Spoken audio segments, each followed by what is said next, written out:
میں آپ کے سامنے وطر کے تعلق سے اور تہجد کے تعلق سے کچھ باتیں رکھوں گا۔ ہم پہلے وطر دیکھیں گے پھر تہجد۔ اس کی وجہ یہ ہے، حالانکہ وطر کوئی ضروری نہیں کہ عشاء کی بات پڑھی جائے، یہ کبھی بھی پڑھی جا سکتی ہے عشاء سے لے کر فجر تک، لیکن عموماً ہم دیکھتے ہیں ہمارے علاقوں میں، ہندوستان، پاکستان، بنگلہ دیش میں لوگ وطر عشاء کی بات پڑھتے ہیں۔ تو میں پہلے وطر کی مسائل رکھ دیتا ہوں چونکہ اس کو عموماً لوگ پڑھتے ہیں، اور اس کے بعد انشاءاللہ کچھ باتیں تہجد کے تعلق سے آپ کے سامنے رکھ دوں گا تاکہ وہ باتیں بھی ہمارے سامنے انشاءاللہ آ جائیں۔ ٹھیک، تو آئیے ہم سب سے پہلے وطر کی نماز کی فضیلت دیکھتے ہیں کہ وطر کی نماز کی کیا فضیلت ہے۔ وطر ویسے کہتے ہیں آڈ کو، مطلب کسی چیز کو جو ایون ہو، جس کو کہ جفت ہو، اس کو طاق کر دینا، مطلب ایون کو آڈ کر دینا۔ جیسے کہ ہم نماز پڑھ رہے ہیں رات میں، اور نماز ہم پڑھتے ہیں 2 4 اس طرح سے ہوتی ہے، 2 2 2 2 جب ملتی جائیں گی تو اس کے بعد وہ ایون نمبر ہو جاتا ہے، ٹھیک ہے، جفت ہوتا ہے۔ تو اس کو طاق کرنے کے لیے، آڈ کرنے کے لیے جو ایک رکعت پڑھی جاتی ہے اس کو وطر کہا جاتا ہے، یاد رکھیں، ٹھیک ہے۔ تو بہرحال وطر جو ہے ایک مستقل عبادت ہے اور ایک مستقل نماز ہے۔ بہت سارے لوگوں کو یہ غلط فہمی ہوتی ہے کہ وطر جو ہے عشاء کا ایک حصہ ہے، اس لیے میں بات رکھا ہوں۔ تو وطر کوئی عشاء کا حصہ نہیں ہے، وطر ایک مستقل نماز ہے، ایک مستقل عبادت ہے جو نبی اکرم صلی اللہ علیہ وسلم کیا کرتے تھے، اور آپ پر یہ عبادت فرض بھی تھی، یاد رکھیے، امت پر فرض نہیں۔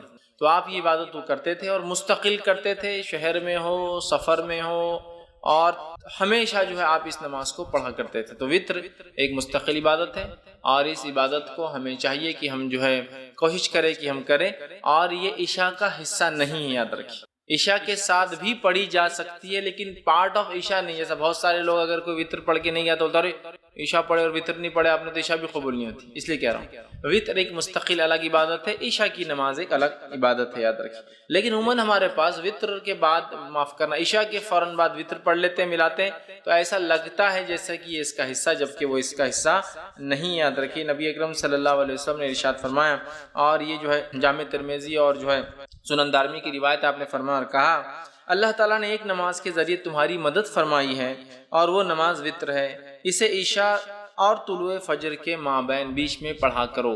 اللہ تعالیٰ نے ایک نماز کے ذریعے تمہاری مدد فرمائی ہے تو تم اس نماز کو عشاء کے بعد سے لے کر فجر کے پہلے تک پڑھا کرو۔ تو اس حدیث سے یہ بات واضح ہوگی، عشاء کا وطر کا وقت کیا ہے؟ عشاء کے بعد سے لے کر فجر کے پہلے تک۔ یہ کس کا وقت ہے؟ وطر کی نماز پڑھنے کا وقت ہے، اور وطر کی نماز کے ذریعے اللہ رب العزت نے مسلمانوں کی کیا کی؟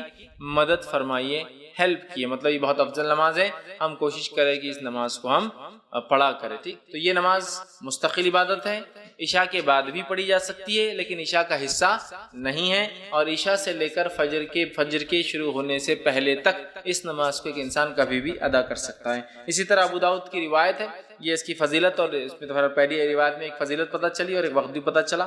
دوسری ایک روایت جو ابو داؤد کی، ترمذی کی اور نسائی میں بھی یہ روایت آتی ہے، اس حدیث کے الفاظ اس طرح سے، نماز وطر تمہاری جو ہے، حضرت علی رضی اللہ عنہ فرماتے ہیں، اور ان کا قول اور بعد میں حدیث بھی اس کے اندر ہے، وہ فرماتے اور کہتے ہیں، نماز وطر تمہاری فرض نمازوں کی طرح حتمی تو نہیں، وطر کی نماز تم لوگوں کے لیے فرض تو نہیں جیسا کہ فرض نمازیں ہیں۔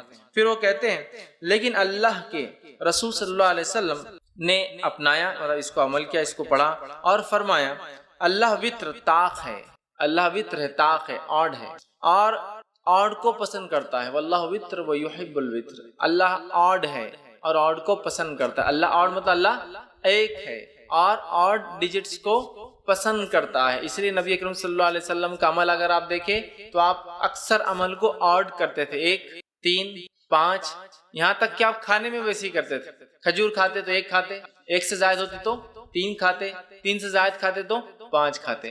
چونکہ آڈ نمبرز کی خصوصیت یہ ہے کہ جب اس کو ڈیوائیڈ کیا جاتا ہے تو اس کا ریمائنڈر ہمیشہ 1 ہوتا ہے، تو اللہ چونکہ آڈ ہے، 1 ہے، تو وہ پسند کرتا ہے۔ تو اس نے فرمایا، حضرت علی فرماتے ہیں کہ آپ یہ نماز کوئی فرض تو نہیں ہے، حضرت علی کے قول خود واضح ہے، لیکن آپ کو فرماتے ہیں کہ رسول اللہ صلی اللہ علیہ وسلم فرمایا، اللہ وطر ہے، طاق ہے، پھر فرمایا، اور اکائی طاق کو محبوب رکھتا ہے، پسند کرتا ہے۔ اے اہل قرآن، مطلب اے مسلمانوں، وطر کو پڑھا کرو،